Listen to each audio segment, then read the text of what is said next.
వాళ్ళ హీరోలు నా హీరో ఏం చెప్తే అది నేను వినాలి, నా హీరో నా డైరెక్టరు ఏం చెప్తే అది నేను ఏసీ రూమ్లో కూర్చొని సినిమా తీయాలి. నేను సెట్లోకి వెళ్ళకూడదు, రామానాయుడు గారిలాగా ట్రాలీ తోయకూడదు, క్రేన్ ఎత్తకూడదు. అటువంటి పరిస్థితిలో వాళ్ళ నిర్మాణ రంగం ఉంది. ప్రొడ్యూసర్ అంటే కేవలం ప్రొడ్యూసర్ డబ్బు పెడితే చాలు, మీ మేనేజర్కి సూట్ కేసు ఇచ్చి పంపండి, మేము సినిమా తీసి ఫస్ట్ కాపీ చూపిస్తాం.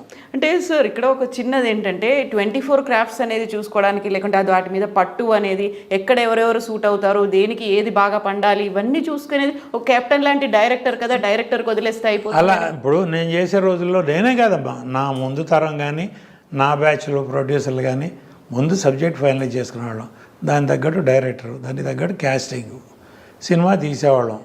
అప్పుడు నేను సగం పెడితే నా డిస్ట్రిబ్యూటర్లు సగం పెట్టేవాళ్ళు. డిస్ట్రిబ్యూటర్లు అండర్ ప్రొడక్షన్లోనే కమిట్ అయ్యేవాళ్ళు, అడ్వాన్స్ ఇచ్చేవాళ్ళు. వాళ్ళకి షెడ్యూల్కి రష్ చేసి చూపించేవాళ్ళం. మేము మీరు ఇచ్చిన డబ్బుతో మేము ఈ సినిమా తీసాం, ఇంత లెంత్ వచ్చింది, ఇదిగో సినిమా అని డిస్ట్రిబ్యూటర్లకి రష్ చేసి చూపించేవాళ్ళం అమ్మ. డిస్ట్రిబ్యూటర్కి ఇప్పుడు వాళ్ళు ఇచ్చిన డబ్బు నేను తీసుకుని ఏదో చార్మినార్ కొనుక్కున్నాను అనుకోకూడదుగా. అట్లా ఆ నమ్మకం క్రియేట్ చేయడానికి మరి వచ్చింది నా ముందు నేను పెట్టిన రూల్ ఏం కాదు అది, నేను అంతకుముందు ఉన్న రూలే నేను ఫాలో అయ్యా. షెడ్యూల్కి రచ్ చూపించేవాళ్ళం. సినిమా అంతా అయిపోయినాక 8 లెంత్ ఎంత లెంత్ వచ్చిందో before re recording Raj Koti, ఎడిటర్సు, director, మేము, హీరో అందరం కూర్చొని రష్ చూసేవాళ్ళం, ఫుల్ డబుల్ పాజిటివ్ చూసేవాళ్ళం. సినిమా చూసి ఏమన్నా యాడ్ చేయాలా, రీషూట్ చేయాలా, లేకపోతే ఏదైనా ట్రిమ్ చేయాలా, ఆ స్టేజ్లోనే ట్రిమ్మింగ్ అయిపోయేది. అయిన తర్వాత రీ రికార్డింగ్కి వెళ్ళేవాళ్ళం. ఆ తర్వాత ఎఫెక్ట్స్ ఫస్ట్ కాపీ. వాడు అసలు డైరెక్టర్ ఏం చేస్తున్నాడో, ఏం తీస్తున్నాడో, ఎక్కడ తీస్తున్నాడో, ఆ సినిమా ప్రొడక్షన్ ఎగ్జిక్యూటివ్ ఈపీ అంటారు ఇప్పుడు కొత్తగా. ప్రొడ్యూసర్ అయినా పెద్ద వీపీ, ఆయన ఒక ఈపీ, ఆయన పెట్టి సినిమా తీయాలి. ఇప్పుడు ఆ సినిమా ఎంత ఖర్చు అయిందో తెలియదు, నా సినిమా మీకు ఎంత బడ్జెట్లో తీస్తారనేది బడ్జెట్ అడగకూడదు డైరెక్టర్ని, కొంతమంది పెద్ద డైరెక్టర్ని. ఆయనకి కార్పొరేట్ పర్మిషన్ ఇవ్వాలి. ఆయన ఏం తీసిస్తాడో అది మన అదృష్టం, మహాప్రసాదం. ఒక కథ ఉందా లేదా, ఏం కథ తీస్తున్నాడు లేదు. ఒక డైరెక్టర్ వెళ్ళి ఒక హీరోకి కథ చెప్తాడమ్మా, హీరో ఓకే అంటాడు, వాళ్ళిద్దరూ కలిసి ప్రొడ్యూసర్ని పిక్ చేస్తున్నారు. ఇప్పుడు ప్రొడ్యూసర్ వెళ్ళి హీరోకి లేకపోతే డైరెక్టర్కి అది పోయింది. మా కథ ఇక్కడ రివర్స్ టెండరింగ్లో డైరెక్టర్ వెళ్ళి హీరోకి కథ చెప్తే హీరో ప్రొడ్యూసర్ని పికప్ చేస్తాడు. నేను పలానా కథ విన్నాను, బాగుంది, మీరు వినండి, నచ్చితే మీరు చేయండి. కెపాసిటీ ఎవరికి ఉంది, ఆ ప్రొడ్యూసర్కి కెపాసిటీ ఉందా లేదా, ఎవరైతే సూటబుల్ ఆయన పికప్ చేస్తారు. ఇప్పుడు మళ్ళా ఆయన అన్ని రకాలుగా ఆలోచించి, ఇప్పుడు నా రోజుల నుంచి ఉన్నాయి, పలానా ప్రొడ్యూసర్ మనం డేట్లు ఇచ్చామంటే ఆ సినిమా కరెక్ట్గా అది తీయగలరా లేదా, సరిగ్గా మార్కెటింగ్ చేయగలరా లేదా అనేది డౌట్ ఉండటంలో తప్పులేదు. అది ఎవరి కెరీర్ వాళ్ళు చూసుకునే రోజుల్లో. కానీ వాళ్ళు పిక్ చేయటమే ముందు ప్రొడ్యూసర్ని, పలానా ప్రొడ్యూసరు ఆహా పర్వాలా, ఈయనకి ఒక 5 కోట్లు 10 కోట్లు లాస్ వచ్చినా తట్టుకోగలడు అటువంటి వాళ్ళని పెడుతున్నారు.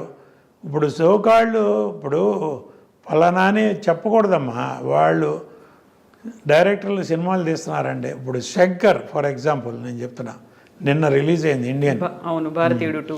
ఆ రిపోర్ట్ ఏంటో నాకు తెలుసు. నేను సౌత్ ఇండియన్ ఫిలిం ఛాంబర్లో ప్రెసిడెంట్గా ఉన్నప్పుడు లైకా ప్రొడక్షన్స్ వాళ్ళు ఆ శంకర్ మీద కంప్లైంట్ పెట్టారు. ఇది ఒక బడ్జెట్ మాకు రిటర్న్గా అగ్రిమెంట్ ఇచ్చి అనుకున్న బడ్జెట్ ఖర్చు అయిపోయింది, సినిమా 70% కూడా అవ్వలేదు, ఇంకా కంప్లీట్ చేయాలంటే నాకు కార్పొరేట్ పర్మిషన్ ఇస్తే కానీ నెక్స్ట్ షూటింగ్ ప్లాన్ చేయను అని కండిషన్ పెడితే ఆ ప్రొడ్యూసర్ లండన్ సుభాస్కర్ నాకు ఫోన్ చేసి ఇట్లా ఉంది, ఏం చేయాలంటే మరి ఏం చేయమంటారన్న. మేము కంప్లైంట్ పంపిస్తాం, మీరు టేకప్ చేయండి అన్నారు. చేశాను, వాళ్ళని పిలిపించాం, మాట్లాడాం. తర్వాత వాళ్ళు మళ్ళీ డైరెక్టర్తో గొడవ ఎందుకులే అని కాంప్రమైజ్ అయ్యి ఏదో ఒక బడ్జెట్ అనుకుని కంప్లీట్ చేసి, ఆ అనుకున్న బడ్జెట్లో కూడా అవలా. తర్వాత 236 కోట్లు అగ్రిమెంటు, 230 తర్వాత ఇంకొక 150 కోట్లు ఎక్స్ట్రా ఇచ్చేదట్టు ఆ సినిమా కంప్లీట్ చేయడానికి. అది కూడా అయిన తర్వాత ఇప్పుడు 600 దాకా అయిందని అంటున్నారు. అది అంతవరకు నిజం ఆ పెట్టిన నిర్మాతకు తెలియాలి, తీసిన దర్శకుడికి తెలియాలి. అలాంటి సినిమా 6 ఏళ్ళు పట్టిందమ్మా. కంప్లీట్ 6 సంవత్సరాలు సినిమా మొదలుపెట్టిన కాడి నుంచి లైకా ప్రొడక్షన్స్ కాబట్టి వాళ్ళు ఏదో లండన్ నుంచి డబ్బులు పంపిస్తున్నారు, ఇక్కడ ఎవరో ఎగ్జిక్యూటివ్ ప్రొడ్యూసర్లు సినిమా తీస్తున్నారు, శంకర్ ఇష్టం వచ్చినట్టు తీస్తున్నాడు.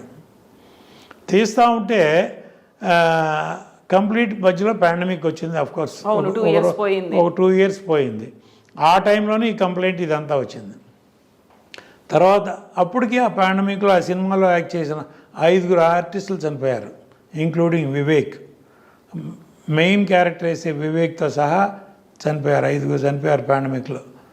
అది మార్చి ఇది మార్చి కథ మార్చి మళ్ళీ ఎట్టాగొట్టా కంప్లీట్ చేసి బయట. నేను ఆ రోజున వాళ్ళకి లైకా ప్రొడక్షన్స్కి ఒకే ఒక సలహా చెప్పా, ఇప్పుడు వరకు మీరు 236 కోట్లు పెట్టామన్నారు, ఇది పోయింది అనుకోండి, మీరు ఫర్దర్గా పెట్టే ప్రతి రూపాయి లాసే వస్తుంది, జాగ్రత్త అన్న. నేను అంత వారం చేశాను, వాళ్ళని కావాలంటే అడగండి. చేస్తే కాదు సార్ మాకు ప్రెస్టేజ్ ఆగిపోతే సినిమా బాగోదు, కమలాసన్ గారి సినిమా ప్లస్ మా బ్యానర్కి ఇమేజ్ అది ఇదంటే సరే మీ ఇష్టం. కార్పొరేట్ పర్మిషన్ ఇచ్చారు, సినిమా తీశారు, ఇది పరిస్థితి. అది దానికి ఇండియన్ 3 ఒకటి వస్తుంది మళ్ళీ, మీరందరూ కాసుకోండి. రీజన్ ఏమై ఉంటుంది అనుకుంటున్నారు మీరు? కథా కాకరకాయ లేదమ్మా. ఇప్పుడు అమ్మ మనం కథ అనుకుంటాం, కథ తగ్గట్టు డైరెక్టర్ అనుకుంటాం, దానికి తగ్గట్టు ఆర్టిస్టులు అనుకుంటాం, వాళ్ళు మన కంట్రోల్లో ఉంటారు. నేను సినిమా తీసే రోజుల్లో అమ్మ నా కథ మొత్తం డైలాగ్ వర్షన్తో సహా రెడీ అవ్వాలి. స్క్రిప్ట్ రీడింగ్ 2-3 సార్లు చేసేవాడిని. ఒక సినిమా చేస్తానే ఇంకో సినిమా పని చూసేవాడిని నేను. స్క్రిప్ట్ రీడింగ్ చూసుకుని లెంత్ చూసుకుని దీనికి కాస్ట్యూమ్స్, క్యారెక్టర్లు, ఆర్టిస్టులు ఎవరు, దానికి ఆర్టిస్టులకు కావాల్సిన కాస్ట్యూమ్స్ అసిస్టెంట్ డైరెక్టర్ని అడిగి ఎన్ని చేంజెస్ వస్తాయి, ఎంత కాస్ట్యూమ్స్ కావాలి, ఏం కావాలి, ఫుల్ పిక్చర్కి సరిపడే కాస్ట్యూమ్స్ రెడీగా ఉన్నాయి, ఫుల్ పిక్చర్కి సరిపడే ప్రాప్స్ రెడీగా ఉన్నాయి, అన్నీ రెడీ చేసి వాళ్ళ పొరపాటున ఒక ఆర్టిస్ట్ రాలేదు ఏదో హెల్త్ ఇష్యూలో, ఆల్టర్నేటివ్ నా షూటింగ్ ఆగేది కాదమ్మా. ఆల్టర్నేటివ్ ఏంటి, పలానా పని ఇదే ఆర్టిస్టులతో వేరే సీను, దానికి తగ్గట్టు కాస్ట్యూమ్ లేవు, ప్రాప్స్ లేవు అని అనకుండా మొత్తం రెడీగా పెట్టేవాడిని. అన్నీ ప్రీ ప్లాన్డ్గా పెడితే 32 నుంచి 35 రోజులమ్మా నేను పర్ సినిమా, అంతకంటే ఎక్కువ షూటింగ్లు చేయలే. దానవీర సూరకర్ణ ఎన్టీ రామారావు గారు 3 వేషాలు ఒకే ఫ్రేమ్లో 3 రామారావు గారు కనబడతారు. 3 వేషాలు, ఆయన డైరెక్టరు, ఆయనే ప్రొడ్యూసరు, అన్ని బాధ్యతలతో 45 రోజుల్లో ఆ సినిమా కంప్లీట్ చేశారు. With so much in camera work, graphics లేవు ఆ రోజుల్లో. మిచెల్ కెమెరాలో 3 రామారావు గారు ఫ్రేమ్లో ఒకేసారి కనపడేవాళ్ళు. ఆ సినిమా 45 రోజుల్లో రామారావు గారు చేశారు. ఒక డెడికేషన్ అమ్మ. అదే ఇవాళ 6 సంవత్సరాలు కాదు 10 సంవత్సరాలు ఇవ్వండి ఎవరైనా తీయమని చూద్దాం. ఇవాళ హీరోలు, నా హీరో ఏం చెప్తే అది నేను వినాలి, నా హీరో నా డైరెక్టరు ఏం చెప్తే అది నేను ఏసీ రూమ్లో కూర్చొని సినిమా తీయాలి. నేను సెట్లోకి వెళ్ళకూడదు, రామానాయుడు గారిలాగా ట్రాలీ తోయకూడదు, క్రేన్ ఎత్తకూడదు. అటువంటి పరిస్థితిలో వాళ్ళ నిర్మాణ రంగం ఉంది. ప్రొడ్యూసర్ అంటే కేవలం డబ్బు పెడితే చాలు, మీ మేనేజర్కి సూట్ కేసు ఇచ్చి పంపండి, మేము సినిమా తీసి ఫస్ట్ కాపీ చూపిస్తాం. అంటే సార్ ఇక్కడ ఒక చిన్నది ఏంటంటే 24 క్రాఫ్ట్స్ అనేది చూసుకోవడానికి, లేకుంటే అది వాటి మీద పట్టు అనేది, ఎక్కడ ఎవరెవరు సూట్ అవుతారు, దేనికి ఏది బాగా పండాలి, ఇవన్నీ చూసుకునేది ఒక కెప్టెన్ లాంటి డైరెక్టర్ కదా, డైరెక్టర్కి వదిలేస్తే అయిపోతుంది. అలా ఇప్పుడు నేను చేసే రోజుల్లో నేనే కాదమ్మా, నా ముందు తరం కానీ నా బ్యాచ్లో ప్రొడ్యూసర్లు కానీ ముందు సబ్జెక్ట్ ఫైనలైజ్ చేసుకునేవాళ్ళం, దానికి తగ్గట్టు డైరెక్టరు, దానికి తగ్గట్టు క్యాస్టింగ్, సినిమా తీసేవాళ్ళం. అప్పుడు నేను సగం పెడితే నా డిస్ట్రిబ్యూటర్లు సగం పెట్టేవాళ్ళు. డిస్ట్రిబ్యూటర్లు అండర్ ప్రొడక్షన్లోనే కమిట్ అయ్యేవాళ్ళు, అడ్వాన్స్ ఇచ్చేవాళ్ళు. వాళ్ళకి షెడ్యూల్కి రష్ చేసి చూపించేవాళ్ళం. మేము మీరు ఇచ్చిన డబ్బుతో మేము ఈ సినిమా తీసాం, ఇంత లెంత్ వచ్చింది, ఇదిగో సినిమా అని డిస్ట్రిబ్యూటర్లకి రష్ చేసి చూపించేవాళ్ళం అమ్మ. డిస్ట్రిబ్యూటర్కి ఇప్పుడు వాళ్ళు ఇచ్చిన డబ్బు నేను తీసుకుని ఏదో చార్మినార్ కొనుక్కున్నాను అనుకోకూడదుగా. అట్లా ఆ నమ్మకం క్రియేట్ చేయడానికి మరి వచ్చింది నా ముందు నేను పెట్టిన రూల్ ఏం కాదు అది, నేను అంతకుముందు ఉన్న రూలే నేను ఫాలో అయ్యా. షెడ్యూల్కి రష్ చూపించేవాళ్ళం. సినిమా అంతా అయిపోయినాక 8 లెంత్ ఎంత లెంత్ వచ్చిందో before re recording Raj Koti, ఎడిటర్సు, director, మేము, హీరో అందరం కూర్చొని రష్ చూసేవాళ్ళం. ఫుల్ డబుల్ పాజిటివ్ చూసేవాళ్ళం. సినిమా చూసి ఏమన్నా యాడ్ చేయాలా, రీషూట్ చేయాలా, లేకపోతే ఏదైనా ట్రిమ్ చేయాలా, ఆ స్టేజ్లోనే ట్రిమ్మింగ్ అయిపోయేది. అయిన తర్వాత రీ రికార్డింగ్కి వెళ్ళేవాళ్ళం. ఆ తర్వాత ఎఫెక్ట్స్ ఫస్ట్ కాపీ. వాడు అసలు డైరెక్టర్ ఏం చేస్తున్నాడో, ఏం తీస్తున్నాడో, ఎక్కడ తీస్తున్నాడో, ఆ సినిమా ప్రొడక్షన్ ఎగ్జిక్యూటివ్ ఈపీ అంటారు ఇప్పుడు కొత్తగా. ప్రొడ్యూసర్ అయినా పెద్ద వీపీ, ఆయన ఒక ఈపీ, ఆయన పెట్టి సినిమా తీయాలి. ఇప్పుడు ఆ సినిమా ఎంత ఖర్చు అయిందో తెలియదు. నా సినిమా మీకు ఎంత బడ్జెట్లో తీస్తారనేది బడ్జెట్ అడగకూడదు డైరెక్టర్ని, కొంతమంది పెద్ద డైరెక్టర్ని. ఆయనకి కార్పొరేట్ పర్మిషన్ ఇవ్వాలి. ఆయన ఏం తీసిస్తాడో అది మన అదృష్టం, మహాప్రసాదం. ఒక కథ ఉందా లేదా, ఏం కథ తీస్తున్నాడు లేదు. ఒక డైరెక్టర్ వెళ్ళి ఒక హీరోకి కథ చెప్తాడమ్మా, హీరో ఓకే అంటాడు, వాళ్ళిద్దరూ కలిసి ప్రొడ్యూసర్ పిక్ చేస్తున్నారు. ఇప్పుడు ప్రొడ్యూసర్ వెళ్ళి హీరోకి లేకపోతే డైరెక్టర్కి అది పోయింది. మా కథ ఇక్కడ రివర్స్ టెండరింగ్. రివర్స్ టెండరింగ్లో డైరెక్టర్ వెళ్ళి హీరోకి కథ చెప్తే హీరో ప్రొడ్యూసర్ని పికప్ చేస్తాడు. నేను పలానా కథ విన్నాను, బాగుంది, మీరు వినండి, నచ్చితే మీరు చేయండి. ఆ కెపాసిటీ ఎవరికి ఉంది, ఆ ప్రొడ్యూసర్కి కెపాసిటీ ఉందా లేదా, ఎవరైతే సూటబుల్ ఆయన పికప్ చేస్తారు. ఇప్పుడు మళ్ళా ఆయన అన్ని రకాలుగా ఆలోచించి, ఇప్పుడు నా రోజుల నుంచి ఉన్నాయి, పలానా ప్రొడ్యూసర్ మనం డేట్లు ఇచ్చామంటే ఆ సినిమా కరెక్ట్గా అది తీయగలరా లేదా, సరిగ్గా మార్కెటింగ్ చేయగలరా లేదా అనేది డౌట్ ఉండటంలో తప్పులేదు. అది ఎవరి కెరీర్ వాళ్ళు చూసుకునే రోజుల్లో. కానీ వాళ్ళు పిక్ చేయటమే ముందు ప్రొడ్యూసర్ని, పలానా ప్రొడ్యూసరు ఆహా పర్వాలా, ఈయనకి ఒక 5 కోట్లు 10 కోట్లు లాస్ వచ్చినా తట్టుకోగలడు అటువంటి వాళ్ళని పెడుతున్నారు. ఇప్పుడు సోకాళ్ళు ఇప్పుడు పలానా అని చెప్పకూడదమ్మా, వాళ్ళు డైరెక్టర్లు సినిమాలు తీస్తున్నారండి. ఇప్పుడు శంకర్ ఫర్ ఎగ్జాంపుల్ నేను చెప్తున్నా, నిన్న రిలీజ్ అయింది ఇండియన్. అవును, భారతీయుడు 2. ఆ రిపోర్ట్ ఏంటో నాకు తెలుసు. నేను సౌత్ ఇండియన్ ఫిలిం ఛాంబర్లో ప్రెసిడెంట్గా ఉన్నప్పుడు లైకా ప్రొడక్షన్స్ వాళ్ళు ఆ శంకర్ మీద కంప్లైంట్ పెట్టారు.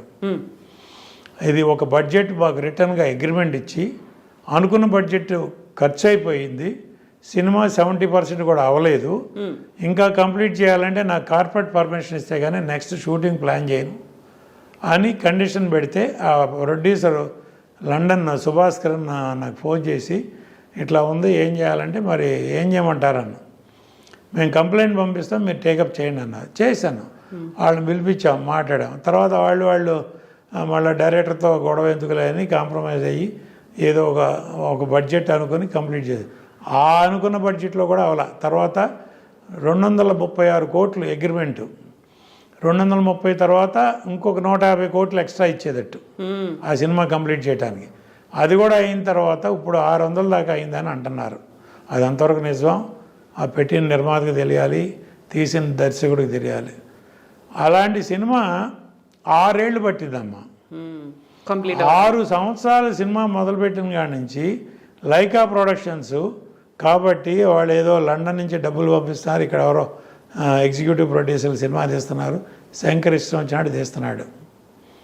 తీస్తూ ఉంటే కంప్లీట్ మధ్యలో పాండమిక్ వచ్చింది. అఫ్కోర్స్ ఒక 2 ఇయర్స్ పోయింది. ఆ టైంలోనే ఈ కంప్లైంట్ ఇదంతా వచ్చింది. తర్వాత అప్పటికి ఆ పాండమిక్లో ఆ సినిమాలో యాక్ట్ చేసిన 5 ఆర్టిస్టులు చనిపోయారు, ఇంక్లూడింగ్ వివేక్. మెయిన్ క్యారెక్టర్ వేసే వివేక్తో సహా చనిపోయారు, 5 చనిపోయారు పాండమిక్లో. అది మార్చి ఇది మార్చి కథ మార్చి మళ్ళీ ఎట్టాగొట్ట కంప్లీట్ చేసి బయట. నేను ఆ రోజున వాళ్ళకి లైకా ప్రొడక్షన్స్కి ఒకే ఒక సలహా చెప్పా, ఇప్పుడు వరకు మీరు 236 కోట్లు పెట్టామన్నారు, ఇది పోయింది అనుకోండి, మీరు ఫర్దర్గా పెట్టే ప్రతి రూపాయి లాసే వస్తుంది, జాగ్రత్త అన్న. నేను అంత వారం చేశాను, వాళ్ళని కావాలంటే అడగండి. చేస్తే కాదు సార్ మాకు ప్రెస్టేజ్ ఆగిపోతే సినిమా బాగోదు, కమల్ హాసన్ గారి సినిమా ప్లస్ మా బ్యానర్కి ఇమేజ్ అది ఇదంటే సరే మీ ఇష్టం. కార్పొరేట్ పర్మిషన్ ఇచ్చారు, సినిమా తీశారు, ఇది పరిస్థితి. అది దానికి ఇండియన్ 3 ఒకటి వస్తుంది మళ్ళీ, మీరందరూ కాసుకోండి. రీజన్ ఏమై ఉంటుంది అనుకుంటున్నారు మీరు? కథా కాకరకాయ లేదమ్మా. ఇప్పుడు మనం ఒక కథ అనుకుంటాం, కథ తగ్గట్టు డైరెక్టర్ అనుకుంటాం, దానికి తగ్గట్టు ఆర్టిస్టులు అనుకుంటాం, వాళ్ళు మన కంట్రోల్లో ఉంటారు. నేను సినిమా తీసే రోజుల్లో అమ్మ నా కథ మొత్తం డైలాగ్ వర్షన్తో సహా రెడీ అవ్వాలి. స్క్రిప్ట్ రీడింగ్ 2-3 సార్లు చేసేవాడిని. ఒక సినిమా చేస్తానే ఇంకో సినిమా పని చూసేవాడిని నేను. స్క్రిప్ట్ రీడింగ్ చూసుకుని, లెంత్ చూసుకుని, దీనికి కాస్ట్యూమ్స్, క్యారెక్టర్లు, ఆర్టిస్ట్